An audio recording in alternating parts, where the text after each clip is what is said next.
Welcome back to the Manage to Win podcast. And today we've got Anthony Taylor of SME Strategy. And I'm telling you, it's all about strategy, strategy, strategy. So many of us work hard and not smart. And we don't look back and learn from what we've been through. And I'm not saying just find the mistakes. We've got to look at, hey, where are we strong? I mean, maybe you're growing like gangbusters, but you got problems and you're thinking, oh no, we got these problems. Well, those problems are a good thing because you're growing like gangbusters. But maybe there's some things in the rearview mirror or actually going back there and walking through them where it can solve all those problems you've got with your growth, or at least lead you to the solutions. That's what Anthony's all about. I think this is important for you to hear. He's got some great tips. He's very candid. Let's dive in. Anthony, thank you very much for being on the show. I noticed that you are like the king of strategy. And I go into companies and you talk about multiple destination trap, which you've got to explain to the audience. But I also noticed that, if there isn't really a firm strategy or definition of culture, it's almost like there's multiple cultures in a company, even a small one. So, but you also talk about this multiple destination trap because, of course, strategy you're trying to get from point A to point B. Where do you want to dive in on this conversation? I mean, first of all, David, thanks for having me. It's exciting to be here. I mean, if you've ever seen that meme, and because everybody gets their news through memes, one person is looking at a six, one person is looking at a nine, and they are both saying, "I'm right." And that is like the definition of the multiple destination trap. You walk into an executive team, you have the person in marketing, person in sales, person in fulfillment, person in finance, CEO, all of them are looking at the business from a different lens. And so one of the big challenges is like, hey, what are the priorities? What are we seeing here? And that's really like at the heart of getting executive teams on the same page, moving forward and getting there. So I think it's like discussing the norms and how teams exist is potentially a good place to start because it varies across the board, big, small, but they all kind of have the same kind of common underpinning is misalignment. So, I've been doing consultant for, I don't know, close to 20 years now. I've been an entrepreneur for like 50. So, what I find is that a lot of times this strategy is important, but it doesn't make it to the top of the priority list. What have you seen with companies that actually succeed in moving beyond talking about, we need a better strategy, or even realizing they need a tighter strategy, to actually making it a priority and getting together and going through the process? I mean, there's nothing to it but to do it. But I'll give you an example. I was with one of our clients in the Southeast. We've been working with them. We've done two strategic plans now for them. We're about a year and a half through implementation. We were on one of our monthly project calls the other day, and one of the guys who was leading a strategic priority last go around, now he's not. And he said, "Hey, I got to tell you guys something. One of our clients, big client, said, 'Hey, I got to tell you something. I've noticed a sharp improvement in your quality over the past 18 months or so.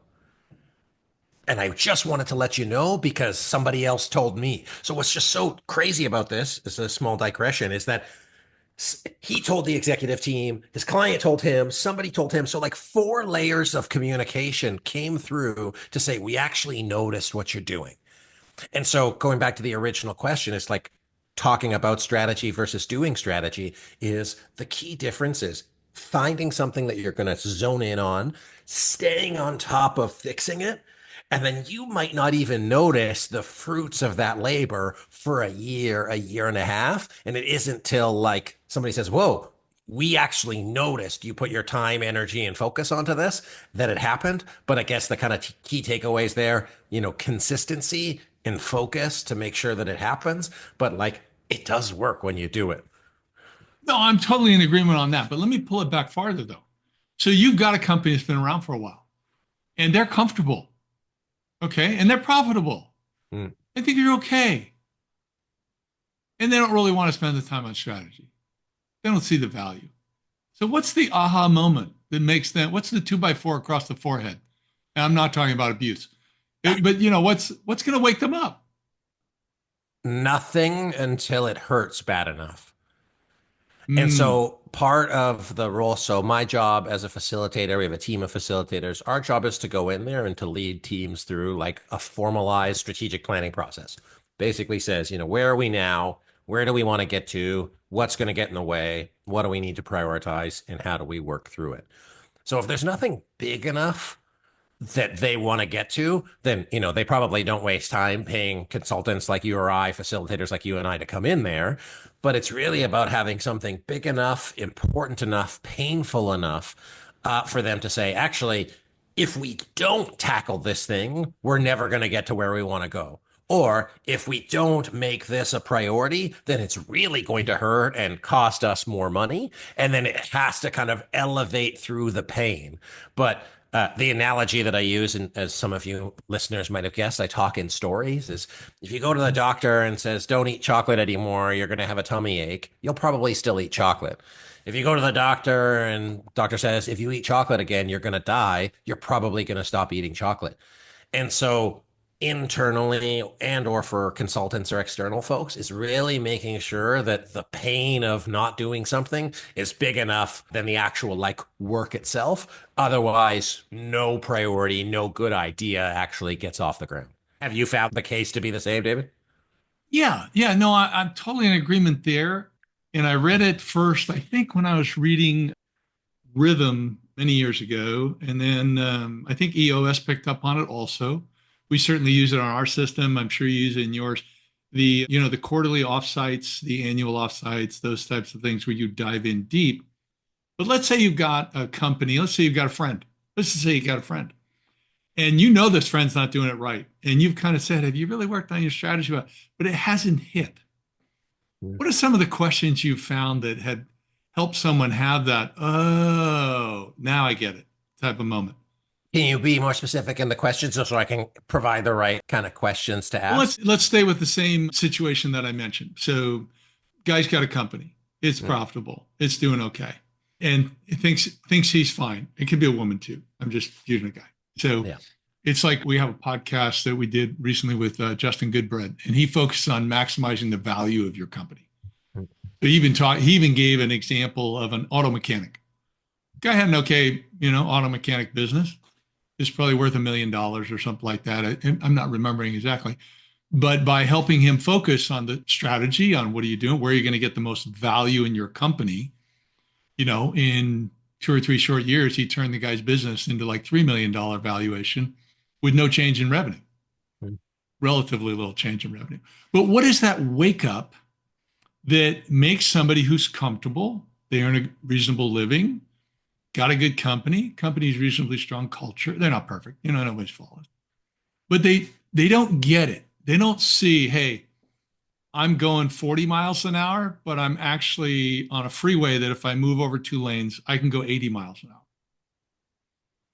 So what's interesting about, strategic planning and all of this work is it's not just documents. It's not just a plan on paper. There's human beings attached to it.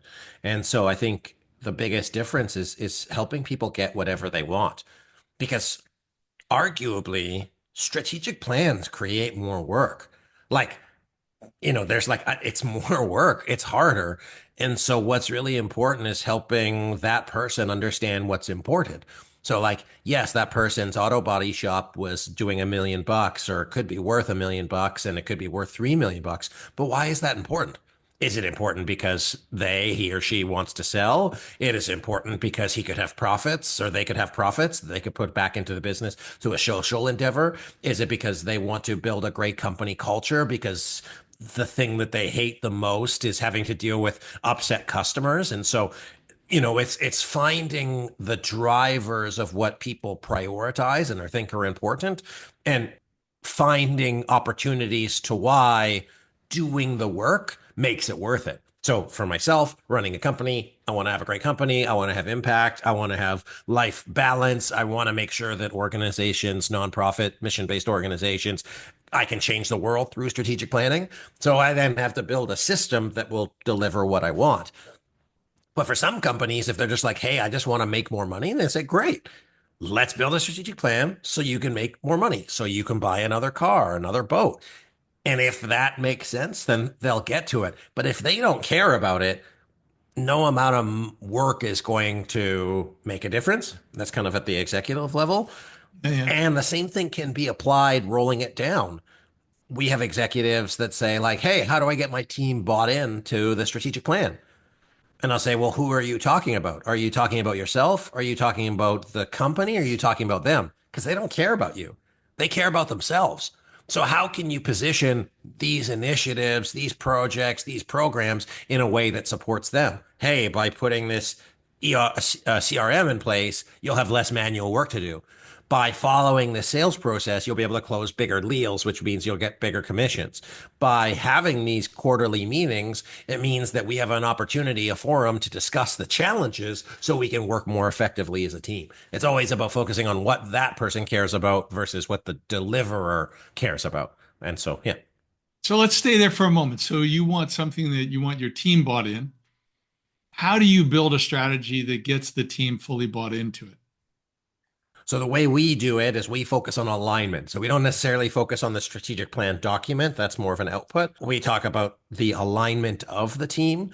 And I think that like what you need for a plan that people will be bought into is one that makes sense, like intellectually as well as emotionally, and one that they had a part in contributing. So if I say, David, go do this, what is your first instinct to me?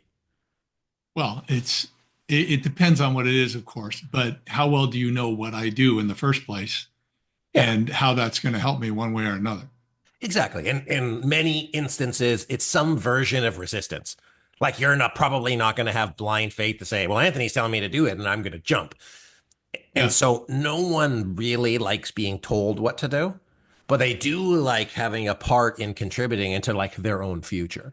And so it has to make sense emotionally and tactically.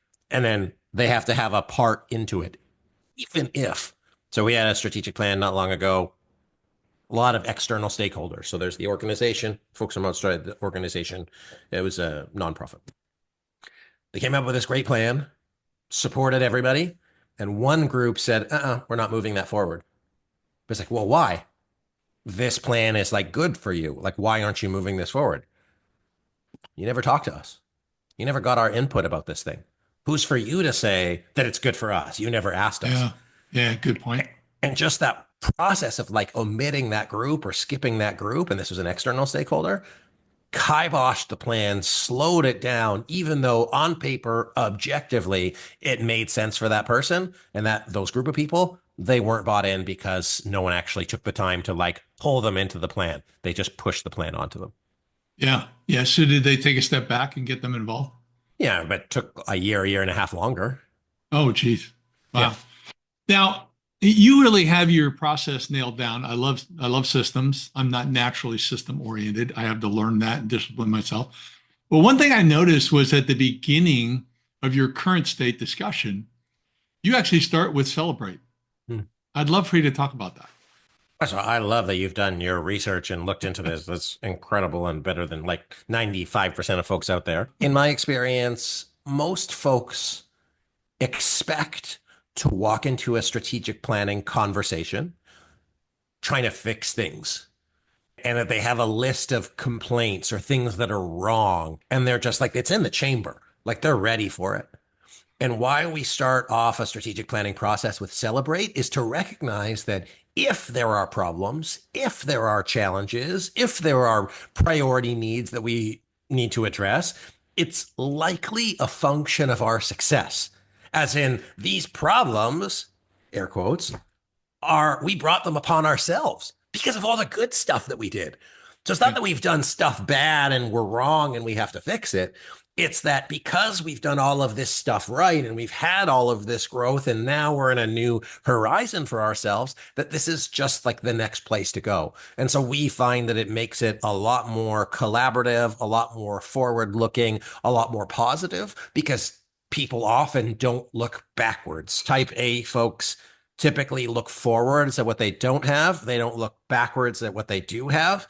And so just setting the switch in the brain to say, hey, we actually have crushed these goals or built all this revenue, or you have all of these things to be thankful for. And that is the foundation for our next place of success. That's great. I like it. And while I talk for a moment, I want you to think of a good story that you've got of a company that really just that caught them off guard and they really bought in. It was an incredible first meeting or whatever. One of the reasons that I like it is because we do what we call talent assessments. Okay, so we test people for their behaviors, their driving forces, and their maturity in 25 different competencies. And I always tell people because they go into it the same way as your strategy session. They're like, "Oh, where am I bad? Where do I need to? What do I need to fix?" I say, "No, no, no. I want you to look at the report. I want you to look at what's good. Where are your Hmm. strengths and build on the strengths? Because if you build on the strengths, some of the other areas where you need to improve, they're going to go away anyway. But it's a surprise for them. So just to kind of open people's eyes, help them comprehend it more. Do you have a good example of where you started out with that and it just went gangbusters? I mean, so if you saw me kind of looking to the left here, and I don't know if it's on video, but I was looking at like all of our clients, like historically, we've done like hundreds of strategic plans. So, and I was trying to find it, and really, I couldn't think of a group that said wow because they all say wow. I think the biggest aha that comes out of it, it's an awareness for themselves to say, wow, we did all of this. It's an awareness at the level of team because sales didn't necessarily think that all of this stuff was happening in operations.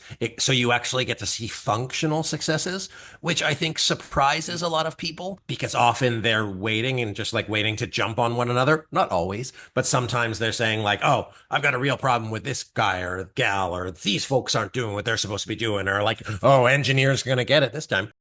And the other, we'll call it surprising one that happens more than once is you have the executive team, call it 10 or 12 people or whatever, and then you have the next level leaders. Okay, so like not necessarily middle managers, but maybe the next 20, 30 people.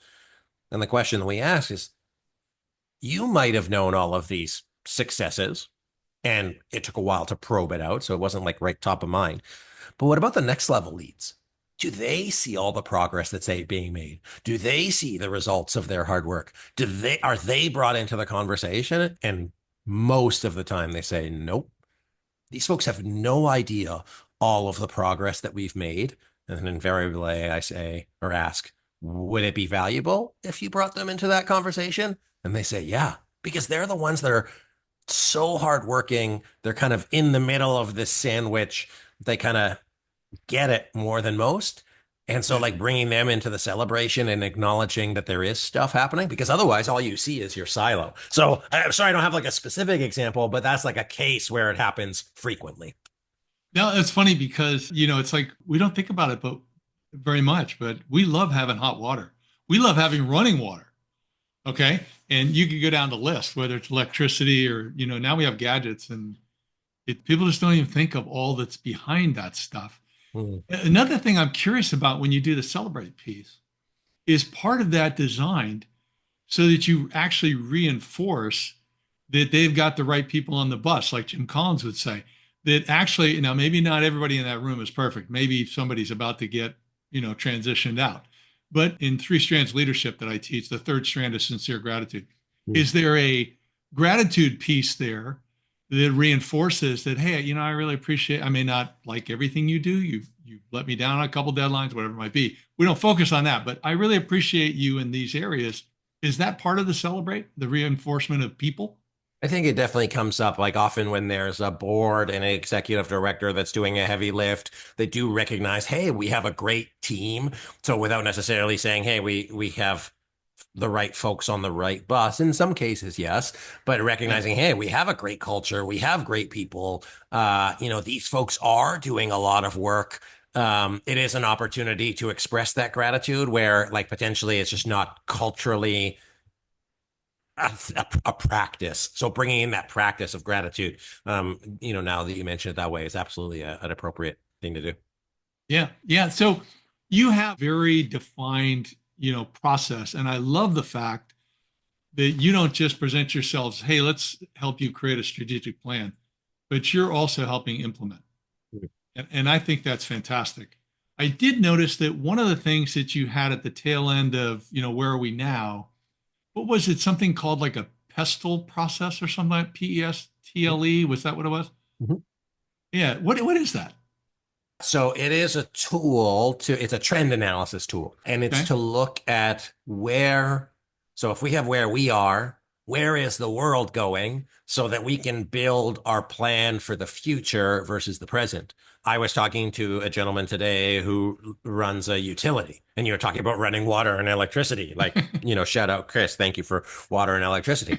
And he's like, as a utility, we should be looking 50 years down the road. Now, to me, that's a little bit long, but I also understand his perspective. The example that we talk about often is Blockbuster and Netflix. 10 years ago, one of them leveraged technology, one of them entrenched itself into retail. We know how that story went. And so, really, it's about building your strategic plan, not for the world as it is now at the time of this podcast being released, but really, where is the world going to be in a couple of years so that you're riding the wave instead of having to react to it. And so it helps people think about the future versus just thinking about the here and now. So, talk to me about the strategic planning process, the way you guys work through it. So, how long does that typically take? Most And what are the organization, steps? yeah, for most organizations, it's done over 2 days. Larger organizations call it, if you're over 50 million in revenue, we typically recommend a third day. We also do it virtually. But there's fundamentally 5 steps to it. Where are we now? Which we've talked about a good amount. Where are we going? Which includes our vision and mission. Happy to get into any of these. What's going to get in the way? So talk about culture and values, because culture will eat strategy for breakfast, as it's been said. Or risks, so that we're actually building strategic plan. There's a video circulating online that says strategic planning is a lie. And it says that you're not doing strategic plan if you're not faced with a set of choices or prioritization, some version of that. And so we incorporate a risk analysis to give data to inform the prioritization. Anyway, here we are. Where are we now? Where are we going? What's going to get in the way?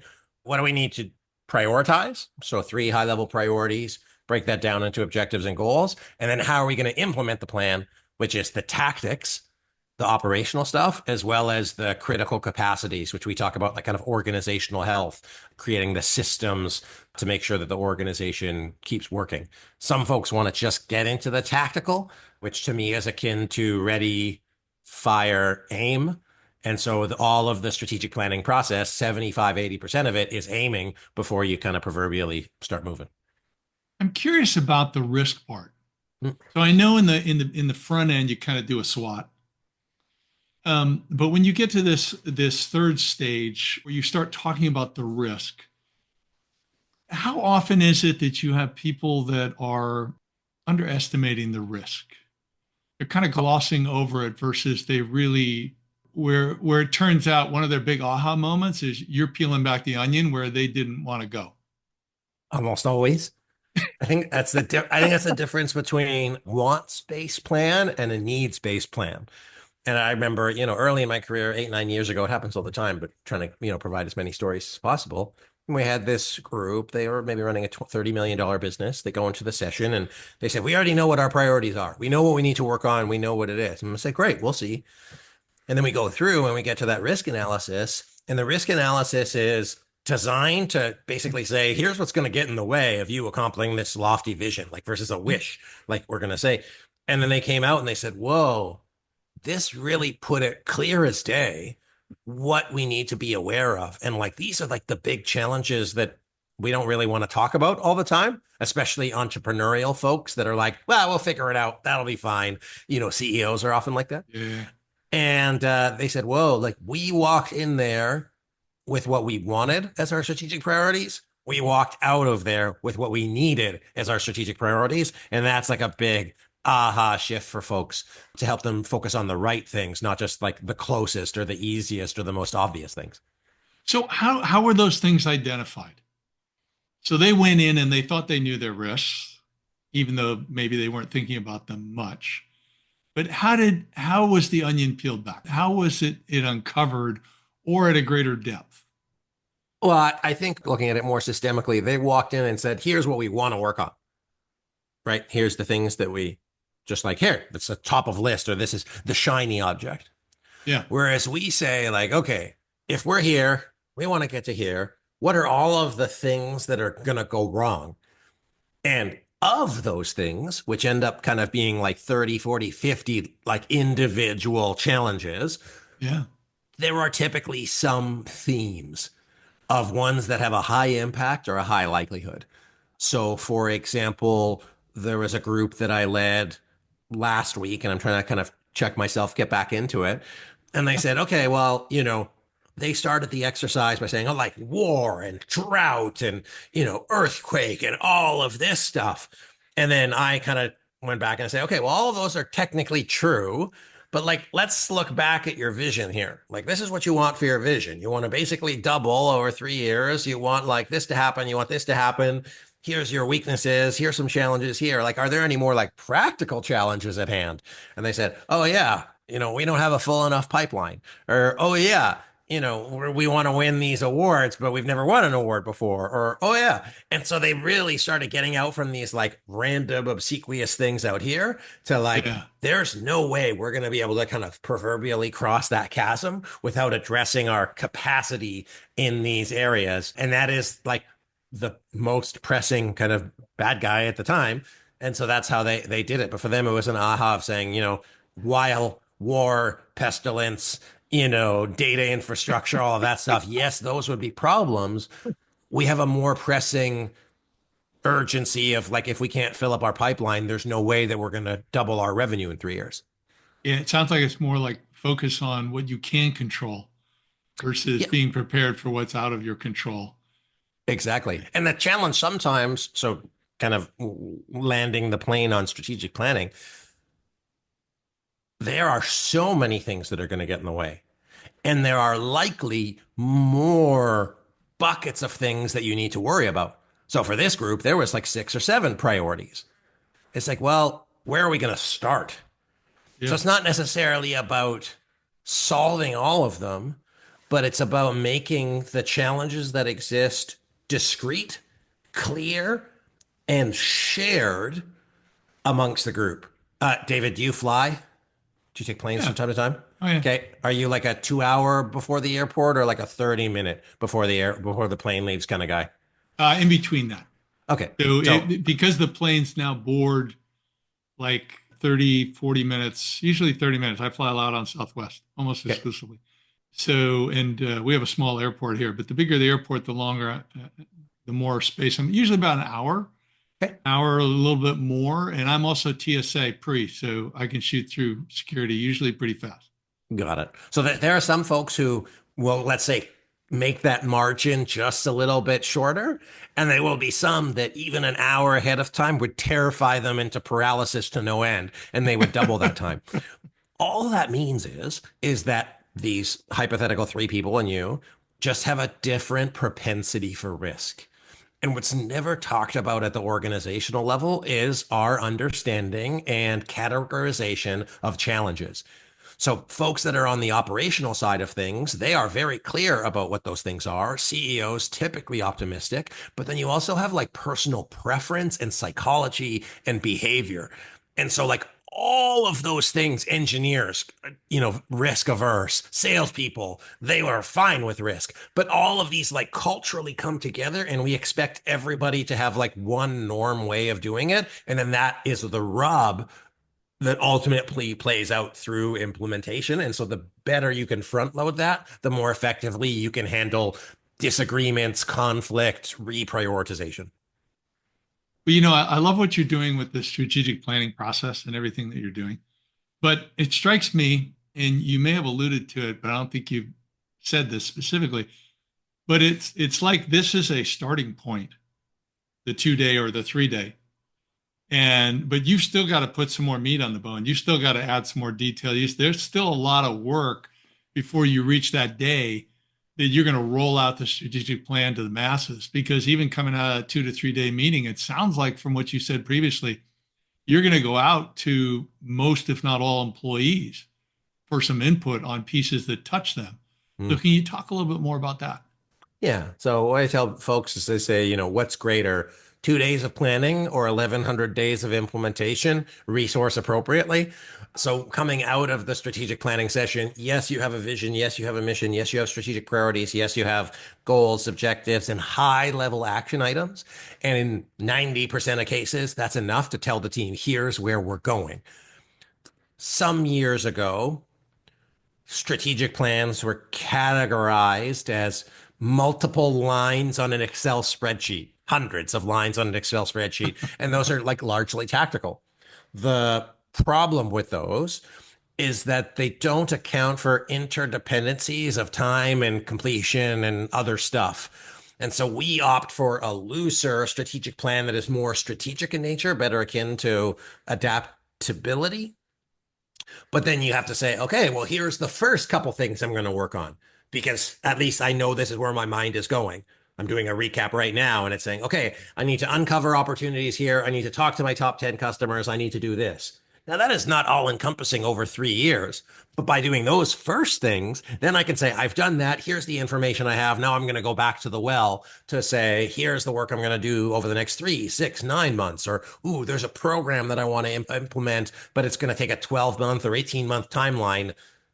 I'm not going to solve it in a day, but at least I know strategically, here's where I'm going. Here's where my imperatives are. And then here's the like checkpoints along the way, as well as tasks to keep me on it. So yeah, it's a process and a journey. And where's the accountability come If you hire us, we have an accountability program in our critical capacities. And I'm not trying to sell, I'm just trying to explain more the like in? thinking I'm behind asking it, questions. right? It's fine. Yeah. Okay. We look at not just the plan, but the environment around the plan.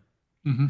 And so, as an organization doing strategic planning, do you have the right environment to support the attainment of your strategic plan? Do you have accountability? So, are there checks and balances in place, whether that's from a performance standpoint, a tactical standpoint, or whatever? Does everybody know what their job is? Like, is everybody really clear about where their roles and responsibilities sit within the organization such that we can actually do our, like, play our positions? Is there enough communication up, down, and across to get the information that we need to go? Are we tracking it? Like, do we actually have a scoreboard somewhere that we can say, we want it to be 10, it's at 2, we're 20% of the way? Do we have the right culture to support it? And then do we have the right like change management and leadership structure in place? So distinct from only accountability, which is one of our 6, it's do we have the right systems, processes, structure, environment around our plan such that we can be successful. You can plant something in the ground, but if it's got terrible light or bad soil or too much water, it's going to die. Same thing with the strategic plan. Yeah. So it sounds like when you roll out the strategic plan, do the major problems come in? It sounds like the major problems are going to come in with people, whether it's implementing or the accountability versus the new processes or products or services or whatever it might be that are created to support the plan. Is that I right? mean, it's a organization of human beings, and Yeah. despite our beautiful faces, we are inherently flawed, and we have psychological issues and preferences and needs and challenges and all that stuff. So yeah, the biggest work that needs to be done is at the level of individual and team in terms of how they work together, how they communicate. Even today, my colleague, we work on this all the time, but we argue vehemently when it comes to stuff that doesn't go wrong. And she had a task. I'm like, hey, can you do this task? She's great, by the way. She's phenomenal. Can we do this task? Here's what the task looks like. We've done this task hundreds of times. And then she replied, saying, I got it 99% done. I didn't do these sections. I went through and I was like, where's this section? To me, that's not 1%. That's 20%. But to her, she was clear. To me, I'm like, we've done this a bunch of times. This should be not a problem. And I'm like, well, here's what I heard you say, and here's what you said. And she's like, well, look at my point, and I told you this. And I'm like, but even through all of that, even through doing this thing literally hundreds of times, through communicating for years and years and years, she's been with me 12 years, 10 years, something like that. We still had a breakdown in the ability to like have 100% of completion on a program, on a thing that should have been a layup, so to speak. And so it's Yeah. not a problem. It's just a learning. But imagine you're doing that with something you've never done before, high stakes, multiple people, external pressures from boss or finance or whatever, under resourced, different ideas of what success looks like. That deck is stacked against you to be successful in your strategic plan. It's interesting, and it probably, if you're going to be candid, those roles have been reversed with this gal you work with for 12 years. There's been a time when you committed to her, and there was a gap you had. It was like whatever, Oh, I'm and the then, worst. yeah, I am. I'm right. But I can't, we're not perfect. And so, like, part of the strategic plan work, I joke I have two flaws. It used to only be one. Now I have two, but that's another story. Is that our ability to continually narrow that gap from like 100% clarity, anything else less than 100% is unknown. And so we just try to like decrease the gap in our inability to work together to give us a chance in hell of actually like getting the thing across the line. And it's continuous learning. Just kind of sidebar, one big challenge for teams as they implement this plan or don't is making the time to do it. So yeah, most leaders walking into a strategic planning process, and I know I'm preaching to the choir here, they're at 100%. They don't have discretionary time just laying around. yeah. So they need to then kind of make time to work on the business versus in the business, so to speak. And your ability to implement your plan is a function of how much time you can dedicate to making sure it gets across the line and doing like the right tasks at that time. Well, that reminds me because when I looked at like the pyramid you have, which has your priority one, two, three at the bottom, and the goals related to each one, and then I think of Jim Collins' 20-mile march, how it was a methodical each day we do so much, and then the one thing, the way Gary Keller lays that out, that he didn't have the time, but he devoted 20 hours a week to the one thing because the way he had defined that target, goal, objective, whatever you want to call it, was so big. It was like, okay, I got to take other things that have been taking my time. I got to delegate those out, or just, they're not going to get done right now. And so, talk to me about how you're effective in working with your clients to understand that the work that they put into developing the plan and whatever this huge objective is that they want to achieve through the plan, whether it might be revenue or growth of company or whatever it might be, is so important that then they actually are inspired by the results that they want to achieve. My wife heard this somewhere and she used it. It's like, I really don't want to do that, but I will like the outcome when I get there. So I'm going to do it. Yep. And you've done such a good job at helping them define that thing at the end of the rainbow, okay, that they're going to go on that quest and make that thing happen. So, do you have an example where you can help executives who are saying they're agreeing with you? You're right. I don't have time for this. How am I going to get this done? How do they find the time? I would say, which hurts bad enough. So I tell people the benefit of the future needs to be greater than the pain of change. And they also, we have an agreement. They're paying us a decent amount of money to come in and do this work and help them figure it out. And I say, well, what do you care about? Like, are you really committed to this vision? Is that really where you're going? You got to do the work. Often, kind of minor segue is you reference like 3 or 4 or 5 different kind of like thought leaders in the space. When I was in my 20s with no corporate job, I just read all of that stuff. And so everything that we've put together has been inspired by people much, much smarter than me, but it tries to take the intersection of strategy and organizational behavior. But one of the biggest drivers of non-performance in an organization is fundamentally looking stupid. So people in an organization, if they are given too many options, will choose none because they don't want to do the wrong thing. They won't pick one and do it right just in case. They will do no thing. Similarly, an executive, when given tasks to do, will not be able to accomplish the task if it's inaccurately scoped or not scoped at all.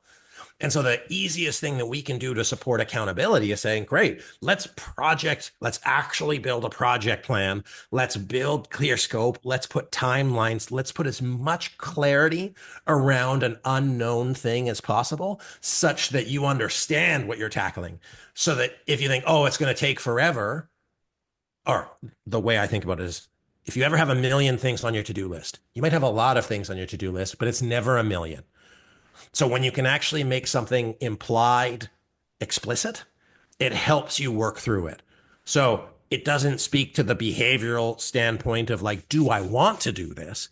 It's why you're not doing it is because you're afraid of looking stupid or you don't know what to do. So we actually try to put as much structure and concreteness to whatever task it is, such that it becomes psychologically easier to tackle. Does that make sense? Yeah. Yeah, I think so. I think so. And then how is that best reinforced as you move through it? So you've got this thing, we want to achieve this objective, whatever it might be. We want to be $100 million company. Okay. So how do you work with them to systematically reinforce that as they go through this process week by week? So we're starting off day one. We want to be $100 million company. And $100 million company means, okay, that's one part of it. We could be $100 million company and make no money. We could be $100 million company and make 20%. And do we want to have broken systems or good systems? Do we want to have good communication or bad communication? Do we want to be an in-demand employer? What does it look like? So really making the picture on the front of the box as clear as possible, such that all people that are working on it say, yep, we're all looking at the same thing, or like a blueprint, whatever. And then we say, great, every day, you're either doing one of two things. You're moving closer or further away. So we take this 30,000-foot thing, and we say, here's what's going to get in the way. And then we say, given all the things that are going to get in the way, over the next 12 to 18 months, here's the 3 buckets of things that we need to work on. We need to work on sales. We need to work on systems and processes. And we need to increase our overall awareness in the marketplace, distinct from sales. And we say, great, how are we going to measure it? Here's the scoreboard for this. Here's the scoreboard for this. Here's the scoreboard for this. Here's the scoreboard up here. We've got a dozen or so numbers that we track, kind of like a dashboard on your car. And then we say, great, here's the stuff that we think is going to work to make the needle move up. People go to work. They say, I'm going to do this stuff. I'm going to do this stuff. I'm going to do this stuff. Meanwhile, the business runs. A month later, we come back and we say, hey, folks, how's it going? What's going well? What's not going well? What have you accomplished? What haven't you accomplished? What do you need from one another? And they kind of struggle through that. And then they say, okay, great. Now go off and keep working. Meanwhile, keep doing your regular management-y things. You come back next month. What's the progress you made? Did you accomplish anything? What's going well? What's not going well? What do you need from another, etc. 3 months later, we say, great, we've been working at this for 3 months. Let's take a look at the scoreboard. How are we doing? Have we moved the needle? Did we move the needle the anticipated amount, less or more? What did we learn? Should we do more of one thing, less of another? Are we on the right track? Should we expand it? Should we decrease it? Okay, great. Go back to work. And so you're starting to get the idea of it.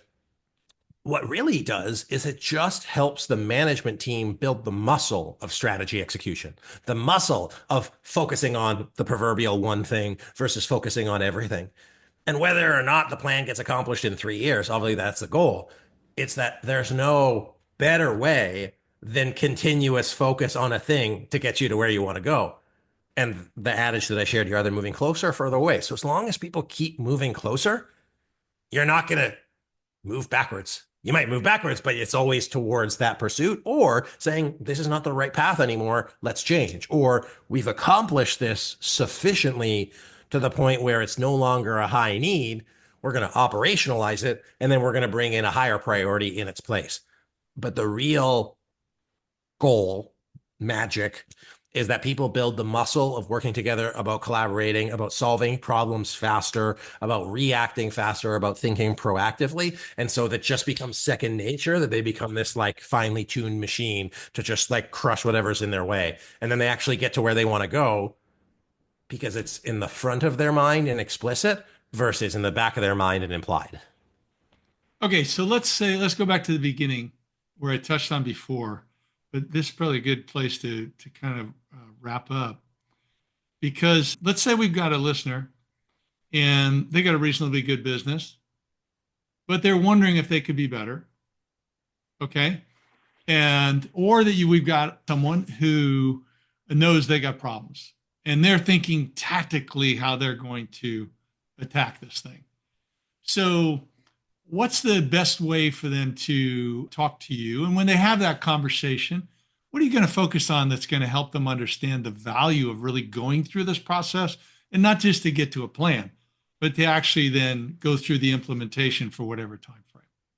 Okay, before I answer that, first of all, it's been such a pleasure. I love your questions. I love how you think about it. You're obviously really good at what you do, understanding the depths of things. So just kudos to you, David. It's been just really awesome.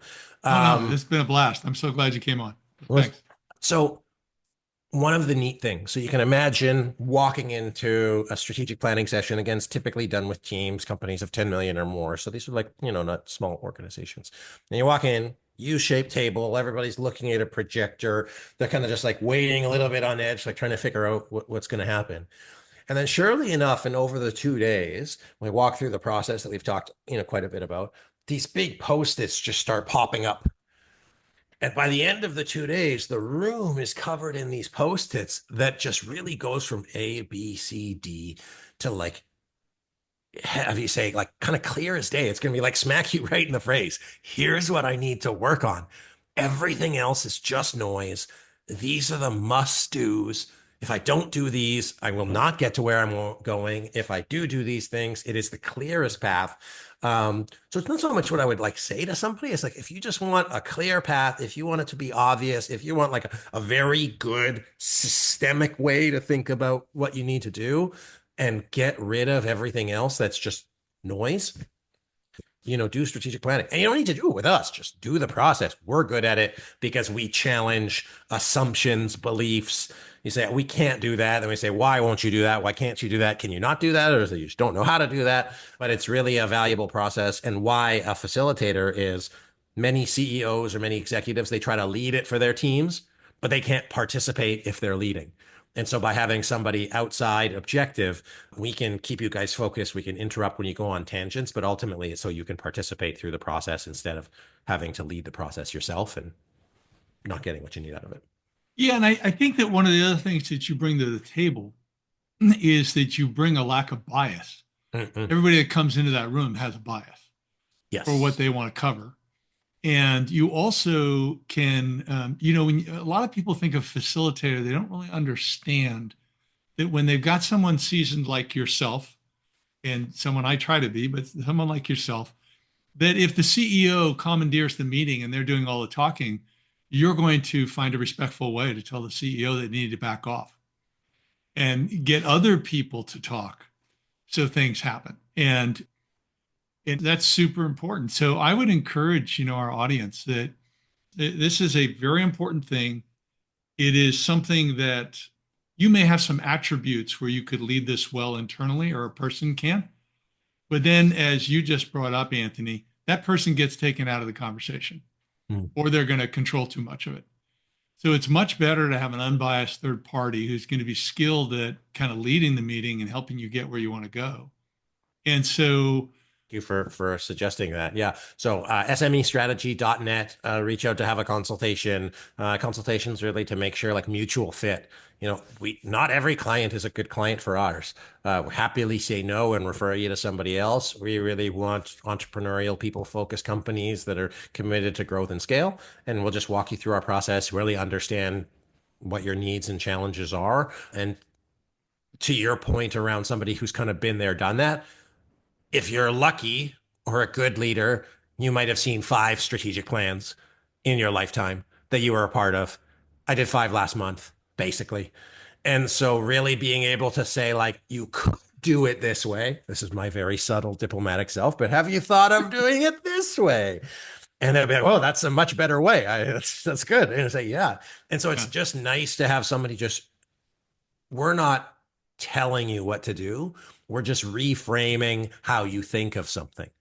And so often that contextual shift is the thing that you and your team need to be able to break through, that plateau and get to that next place. And, whether or not we work together, a friend of David's just happy to have a conversation with anybody to support you along your journey. And we got a lot of free stuff online too. So happy to send any tools or resources. And we have a download 8 reasons to use a strategic planning facilitator. So I don't know if you saw that one, David, but we have that too in case anybody's still on the fence. I did not see that one, but I did see there was a lot of good stuff on your website, and I do encourage people to check that out. Also, I want to emphasize something that you just said, and that is that when you get the right person who's helping you out through these, it's the questions they ask that are more important. They're not there to tell you. It's the questions they ask and the way they will challenge you. Whereas a lot of times the people on your team have already challenged you. and you've already swatted them down. And so they're going to push you a little bit to consider things that need to be considered by the group because you only have one goal, Anthony. I know it. It is that you want a successful plan out of the meeting. That's it. A plan that has the highest potential for success. So I encourage everyone to do this. One last thing that you didn't bring up because you're such a nice guy. And that is, I would challenge the audience that if you do not have a strategic plan that's been done with someone like Anthony, I just want you to ask yourself one question is that, and you have to talk to Anthony and see what he charges, but when I think of that, what that costs, what's one thing I could get out of that 2-day meeting with my team, besides, quite frankly, the bonding I'm going to get out of that meeting, which is huge in of itself. But you're going to see a multiple value out of that, multiple ROI of spending those 2 days or 3 days where the team's going to bond. And I guarantee you that things will come together and you will be stronger as a result. And that amount of money, you'll probably see 10-fold, 50-fold, 100-fold back in, if not the first year, over the next 3 years by just the takeaways that you can get from that, unless you're a fool. I did do one, by the way, Anthony. I've only had this happen to me once in my 18 years of consulting. I had a guy who invited me out to do a 2-day. And I had heard he had gone through a lot of consultants previously. So I talked to some guys who were senior to me, explained the situation. And one guy who's a really sharp guy, he's also a psychologist. He said, "Okay, well, are you aware of the victim, villain, hero triangle?" And I said, "A little bit, not much." He walked me through it. And he says, "What do you think the client thinks he is?" I said, "Well, I think he thinks he's the hero." He said, "Yeah." And I said, "So what do you think I should do to serve this guy well?" He said, "Well, you're just going to be the next consultant." And I went into that meeting. I spent 2 days. The team was all fired up. I think the team was all fired up, got really fired up. They started timid, got fired up the first day. And then the second day, the leader came in at some point. It was either at the beginning or halfway through. And he said, "Okay, well, everything Dave has done is great, but we're going to do this." And I was just the consultant. I had a 2-day meeting with no follow through. So I encourage people, give Anthony a call, check out his website. There's all kinds of resources there. I don't know whether you want to say anything in response to that. I would love to actually. Sorry for you in that. And again, just, for you, a long time ago now. Yeah, but I mean, you strike me as somebody very grounded, very organized. The ROI of hiring the right person obviously is immeasurable. Our prices are posted online. It's about 16,500 for a 2-day, 21,500 for a 3-day. My goal has always been I want somebody to smile when they give me the check. And it's a big check, but I want them to smile because they're happy about it. But for us as facilitators, distinct from consultants, is I can go 2 days, 3 days without telling anybody anything. I will never say anything. I will just ask questions because it's so important to me that they say, this is their plan. I didn't tell you to do this. I didn't tell you to do this. You said you wanted to go here. You said you wanted 3 strategic priorities because I gave you the option of 10 or 3 and you chose 3. I said, what do you want the goals to be? I asked so I can literally go that time and they say, oh shit, this is our plan. Pardon my French. And so it really helps that because in my younger days as well, like people will, you can give them the best plan in the world, but it doesn't make a difference if it's not their idea, their plan. And so it's so critical to have that buy-in. But then I would probably lambast that CEO pretty good. And I say, this is BS. Why'd you waste our time like this? But that's for another podcast. But no, I super appreciate it. I mean, you can't win them all, but yeah, really it's about making it your team's choice. And if you do a good job and you build a good plan, the CEO can't even slow it down because the team is so engaged. The team is so hyped up. They are bought into it. And that's really the goal. It shouldn't be the CEO's plan. The CEO should get the plan out of their hands as fast as possible, such that all they do is govern and support and remove roadblocks. They're really about making the organization have it be their plan because there's more of them than there are of you. There's, 50 managers, 2,000 employees. Who cares about a 10-person leadership team? Get the plan into the hands of the people. And that's what'll make a difference. Yeah. And I would build on that. So there's a company called Journey Coffee in Backville, California. I did a podcast with him, journeycoffeeco.com. And he has incredible mission, vision, values, and how they do business. And I actually looked at that podcast recently, and then as a result, redid our values. Mhm. Our values, and the reason I bring them up is because as leaders out there who are listening to this podcast, I want to challenge you. Our three values are really simple: find the best way, do the right thing, everyone matters.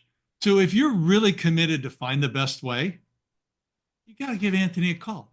See what he's got to say. You got nothing to lose, everything to gain. So anyway, that's thanks for being on the show. It's been fun. My pleasure, David. It was a blast. Thank you.